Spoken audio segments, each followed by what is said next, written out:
Hello, Aquarius rising. This is your Venus retrograde and Leo forecast for July 22nd through September 3rd. However, the shadow period is a little longer than that. It's June 18th through October 7th. Okay. So that's what we're dealing with right now. And it's going to cover a large swath of time. So I'm separating this into two videos. The first one's going to go up through October, and then I'm going to do another video for October through December when the eclipses start and the landscape changes a lot. So that was the best way. These videos have been tracking about an hour long. Get out your calendars, settle in. Let's do this. All right, Venus. Venus is love and money. To boil it down simply, it is what we're drawn to. It's aesthetics, it's beauty, it's creativity. Retrograde, it's a reevaluation. In Leo, it's sort of like a rebranding because Leo is our hearts. Leo is how we shine. Leo's purpose, right? Venus retrograde is in your seventh house of relationships. So you may be reevaluating the people in your life and how you feel about it. Are they supportive of you?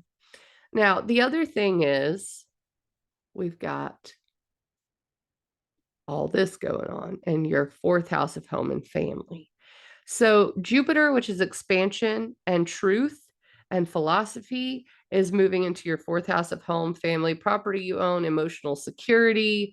It could be ancestry, it could be roots. The fourth house is really where you come from, basically. Taurus is abundant, right? So you may be dealing with a thing in which you are reevaluating relationships based on something going on in your fourth house of home and family. Uranus is also there. Uranus is change and upheaval and revolution and freedom. So this could also be a situation in which, like you're tired of where you live. And so you move and then now you have to make new friends, right? I could see that being a total Venus retrograde thing for you or something similar to that. It could be a change in a relationship causing a change at home. And friendships, don't forget that. Clients are also a seventh house topic. You may be wanting to bring clients to your home instead of to a place of business. That could also be a thing. But while I'm talking and giving dates, just don't forget that I've got the Taurus fourth house things here, the Leo seventh house things here. So you can refer to that every time I talk about it. And Venus will square Uranus and Jupiter 3 times. Two of those have already happened to these places. So home and family, in tension with relationships. Squares are tension. You can't drag a rock up the mountain without tension. It's either going to be tension on a rope or tension on your arms, right? You can't move something without tension. So yes, it could be a little tense, but it's also necessary to move things along. Don't forget that. So June 11th was the first square of Venus to Jupiter. That can be excess sometimes. So watch your pocketbooks around this time. It could be like, oh, I have to spend a lot of money, or maybe my partner's making more money and it's making me feel better at home. Or maybe I've just demanded that my partner make more money, right? Then we had a July 2nd square to Uranus. Okay. Again, change in your home and family, resulting in a reevaluation of relationships that could be happening. Change in values in both of these areas. So the second ones are going to be while Venus is retrograde. August 9th is the second square to Uranus. Again, another moment of change. Keep that in mind. August 22nd is the second square to Jupiter. Could be another moment of excess. Jupiter is a benefic, Venus is a benefic. They bring benefit. So these squares to Jupiter may not be as like upheaval based, right? Or as surprising, but they may contain a gift. But there's also something to be said about the tension between your philosophy and also your Venus values. Okay. All right. So then the third squares, those are the wrap up squares, September 17th and September 29th. Okay. August 22nd is the square to Jupiter. September 17th is the third square to Jupiter. September 29th, third square to Uranus. Other considerations. The nodes have moved into Libra and Aries. This matters for Venus because the South Node in Libra, what you're letting go of, what you're doing differently, because it's the South Node, is what you're separating from, is a philosophy. It's ninth house, truth, travel, learning, higher education. You're letting go of something there, maybe letting go of being a teacher, maybe deciding that what you believe is not necessarily the same anymore. But Libra is ruled by Venus. So it still has this relationship flair to it with the South Node being there. The North Node is in your third house of learning, local community, self. Self is based on the Aries part of it, though. Aries is how you communicate, how you move through the world. And in the third house, that is short trips, local community, communication, decision making. So you may be going learning something new or starting a new topic, I guess, of learning. I'm tripping over my words when I'm talking about communication, but there is a lot of energy in this North Node, and Venus is trying to it. So that is supportive. So there is an opportunity to see what you need to let go of based on your beliefs and what you need to invite in based on learning something new, a new way of communicating, a new way of making decisions. And Venus in your seventh house is going to inform those.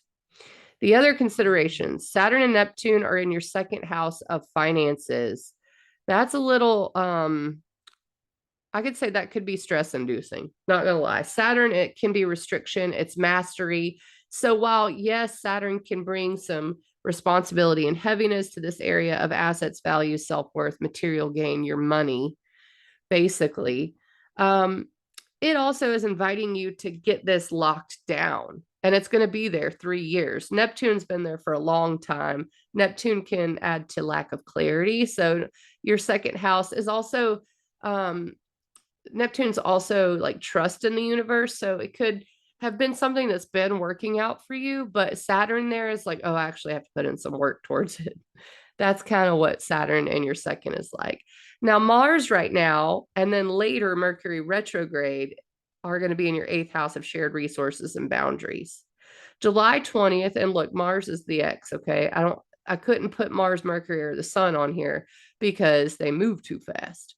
So Mars on July 20th opposed Saturn. So look back to July 20th when I'm giving you these dates for the other oppositions to Saturn to see what might be going on. For instance, Saturn is affecting my health area, and Mars opposed Saturn, and I got ulcers all in my mouth. It was awesome. I don't think I've ever had that happen before. But rather than stress about it, I knew the astrology and I waited it out. And I also cleaned my diet up and cleaned some other things up, my habits.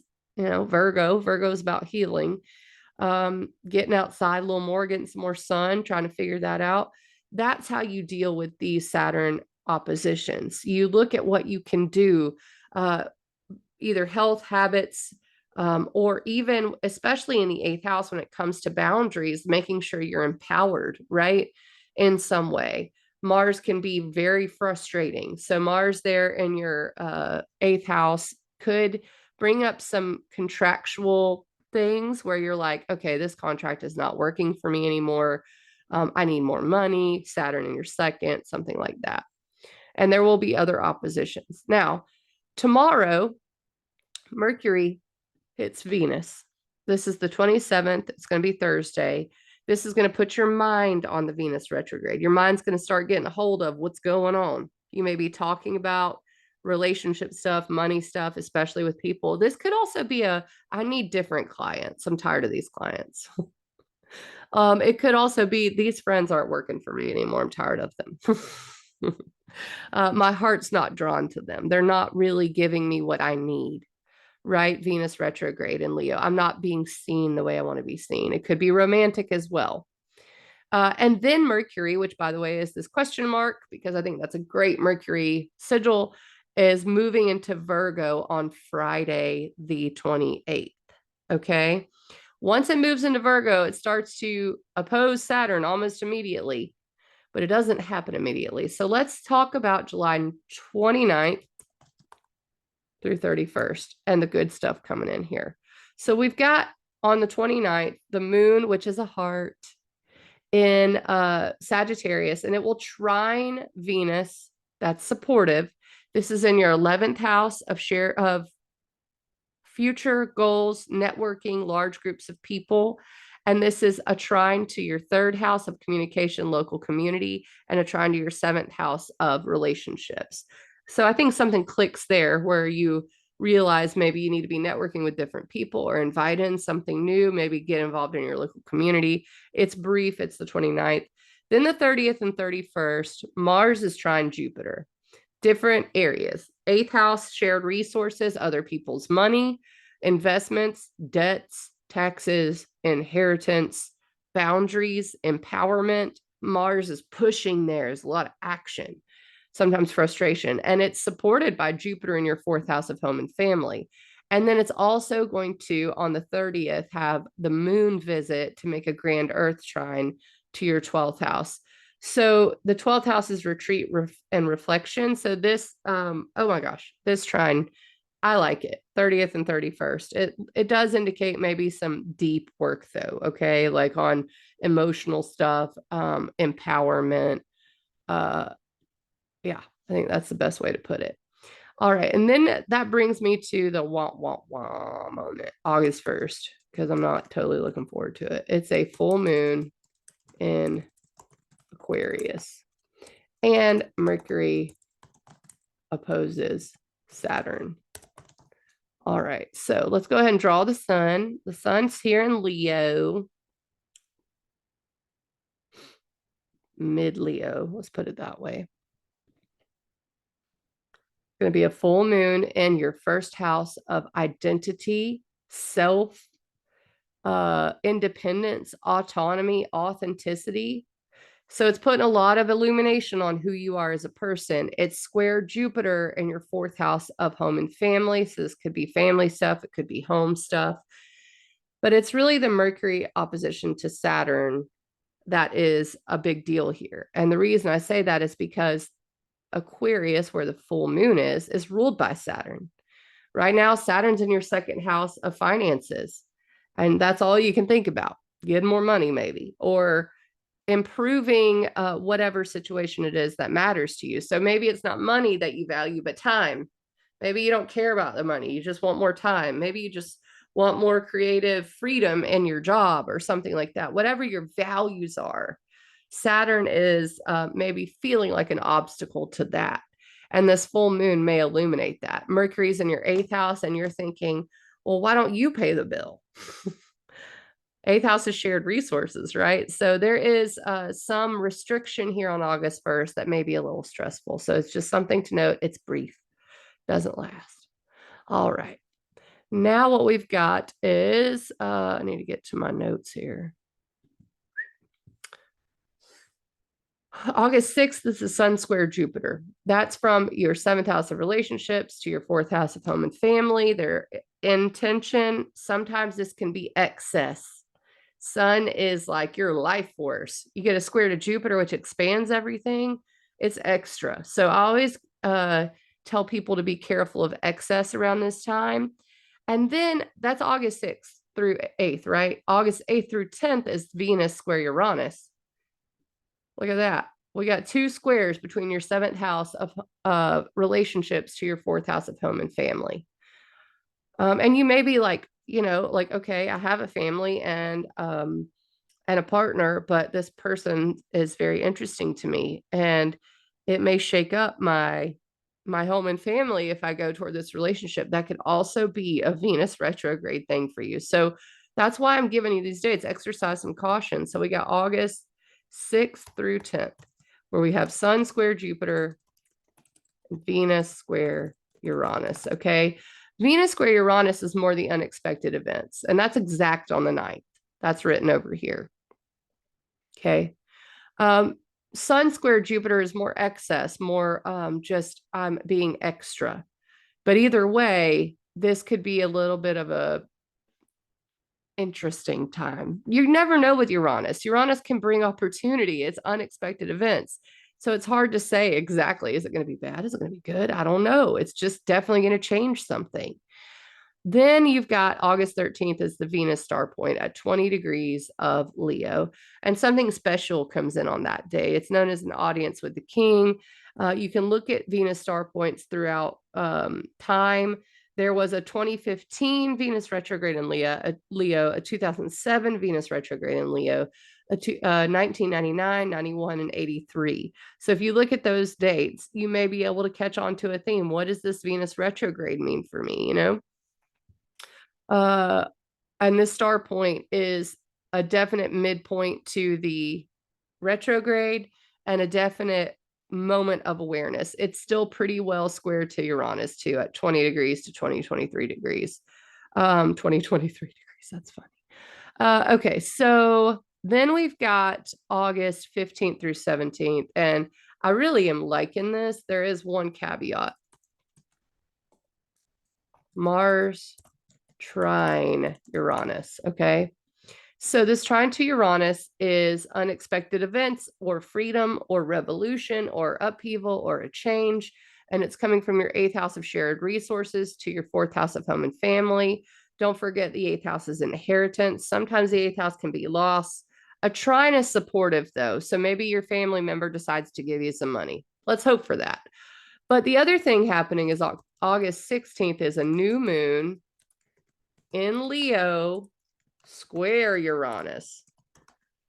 At the same time, you have this trine of Mars to Uranus. You also have, let me erase the moon over here. Remember, the moon is the heart. We're putting the moon over here. It's a new moon, and it is square to Uranus. So we're planting a new seed in our 7th house, and it's based on changes in our home and family. Okay. Or it could create changes in the home and family. You just know something needs to change at this new moon. And Mars is giving you the extra oomph in your 8th house to do it. All right.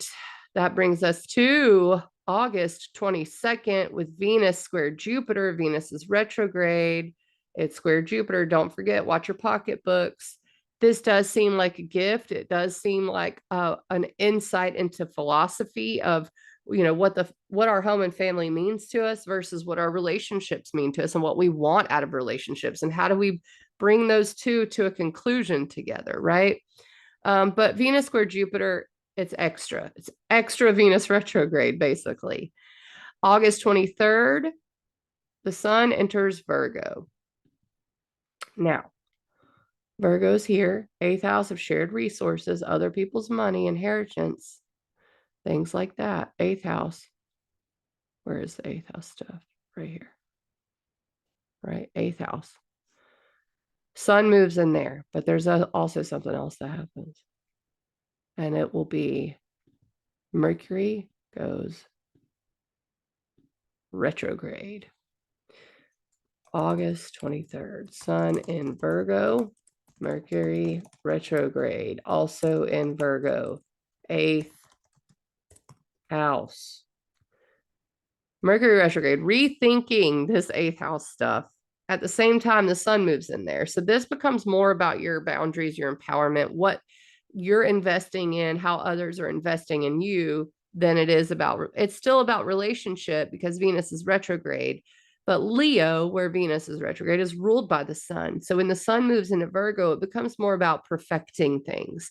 And Mercury retrograde wants to make all of your associations perfect. It wants these things to be unimpeachable, basically. And Mercury retrograde is going to ensure that. So if you do have contracts or obligations like debts or investments, this period of time is rethinking it. Maybe like, I want to get out of this, or I can't do this anymore.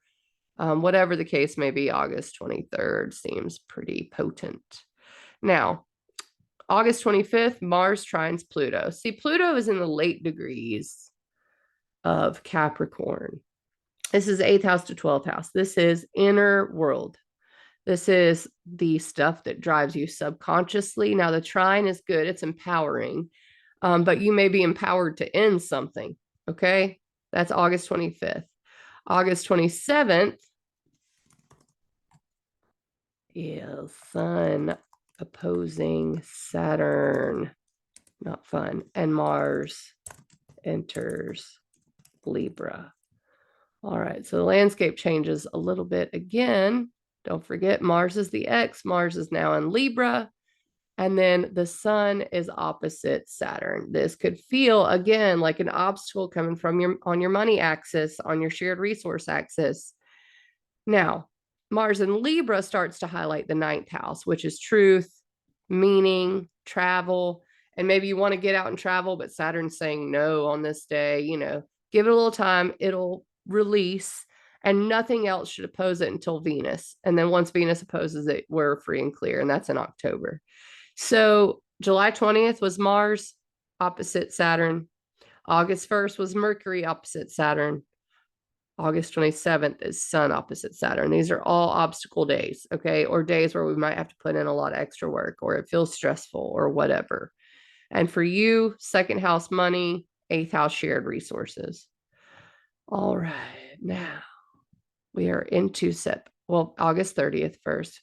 So August 27th kind of carries into August 30th because it's a full moon in Pisces in your second house of finances. So we'll put the moon in Pisces here, and it's right past Saturn.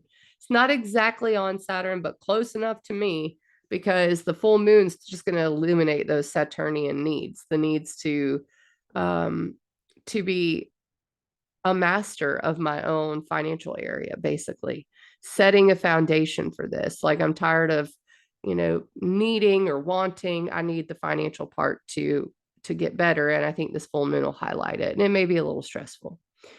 All right. So then we got, finally, September 3rd and 4th. September 3rd, Venus stations direct. And now we can erase the retrograde part. Yay. No more retrograde. Yay. All right. Venus stations direct in Leo, starts to move forward, and Mercury is trine Jupiter. Now it's Mercury retrograde, September 4th. So let's say September 4th through 8th is Mercury trine Jupiter. Why do I say that? Because on the 4th, it exactly trines Jupiter. Oh, nope, that's Mars. I cussed on the last one. I need to watch my mouth. All right. Mercury retrograde trine Jupiter. You're rethinking something in the 8th house area, which is boundaries, shared resources, the assets that are not yours, money that's not yours, grants, loans, inheritance. I could say it over and over, but you're rethinking that. Something is having to be rethought. But it's trine, supported by Jupiter in your 4th house of home and family. So there is a potential for Jupiter to expand the retrogradiness, but there's also potential for Jupiter to help, right? So these areas seem to be working together. Now, the reason I said 4th through 8th is because 4th, Mercury trines Jupiter. The 6th, the Sun and Mercury are together in a cazimi, and they're trine Jupiter. Cazimis are great. So the 6th, September 6th, you may get some news that you need about shared resources, about investments, about any of this 8th house stuff, or 4th house home and family. And then the 8th, the Sun trines Jupiter, exactly. So that whole period of time has a great trine to Jupiter. And then September 14th, we really start moving. It's the new moon in Virgo, trine Uranus and Mercury direct. Yay. So we got the moon, and I'm going to erase it and put it toward the end. We're going to erase all these because now Mercury's direct. So now we got Mercury direct in earlier Virgo, and we've got the Sun in late Virgo and the moon in late Virgo. And it's a new moon, starting new, starting over, planting a seed, new cycle. And this is actually in a supportive trine with the change maker in your 4th house of home and family. This could be selling your house for a lot more money than you bought it for, right? This could be a return on investment, hopefully. This could be, okay, I'm starting a business from my home with my partner. So many different options, but the trine is really awesome, and Mercury's direct. And so it's like all systems go. All right, love that one. Now, September 15th through 18th, Venus squares Jupiter for the last time. Now, the square, remember, is tension, but it's two benefics. Fourth house, seventh house, relationships. This is more relationship, home and family. I don't want to say conflict, but definitely something that you need to take action on. And then September 19th, it's brief, but the sun will oppose Neptune. And then September 21st, the sun will trine Pluto. So September 19th could be a little bit of a spacey day, a little bit of a disillusionment, lack of clarity on the money front. September 21st, though, is sun trine Pluto. And it's like, hey, I can empower myself. I know what I need to do. Maybe I need to trust the universe, but it's definitely supportive. September 23rd, the sun moves into Libra. Ninth house of belief, truth, travel, philosophy, higher education, teaching. And then Mars is in late Libra at this point, and it's actually close to the South Node. So this is September 23rd. Sun moves into Libra. What else is that? Does anyone know? Equinox. All right. So the equinox is always an important time anyway, but the sun moving into Libra, another Venus ruled sign with Venus still in your seventh house, is going to make relationship stuff come up, period. I think that this hopefully will provide clarity and a little bit of this deeper philosophical ruminating because it's your ninth house. But the other thing is the South Node is there, and this is an eclipse point. Once the sun moves into the eclipse area, you know eclipses are coming. So this is September 23rd. The eclipse is not until October 14th. It's going to take a while. But when we get to September 20, let me look. I need my mouse. September 29th, which is the full moon in Aries at 6 degrees right here, we really start to see the themes of the eclipse. It's, again, not an eclipse. It's a full moon in Aries, and it's like, I'm sorry, I have itchy allergy nose. In your third house of communication, local community, it's unaspected. I think this is just going to bring up the themes of maybe, more involvement in the community, more short trips, more communicating, different ways of communicating. There's lots of different options, learning things of that nature on September 29th. I'll write that up here. Full moon in Aries. All right. October 1st through 3rd is Mars hitting the South Node. We're just going to draw a little thing here, conjunction with the South Node.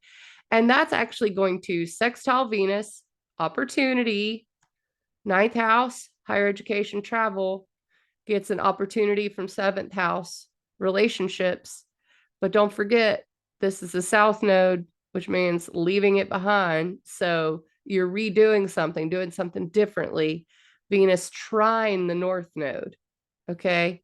So this is like an illumination of where you might want to go and what you might want to leave behind. And then we're at October 7th, and Venus is out of its shadow. And then October 9th, Venus moves into Virgo.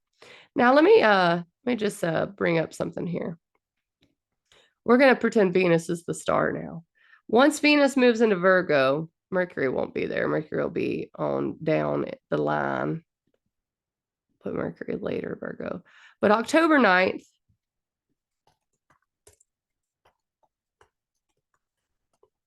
Venus in Virgo. Almost immediately, Venus opposes Saturn. Okay. So what we get with that is all that Venus work, and you're like, I have an obstacle. Why? And this is your 8th house of shared resources. Even though it's Venus, Venus brings benefit, but when it's opposed by Saturn, it feels like it is blocked. Okay. So I'm actually going to get that date of Venus opposite Saturn for you, just so I can, it is the day it moves in. So it's October 10th is the exact Venus Saturn. No, it's definitely October 9th, the moment Venus moves into Virgo. overnight, overnight. So 9th and 10th, we'll say there could be a hiccup there.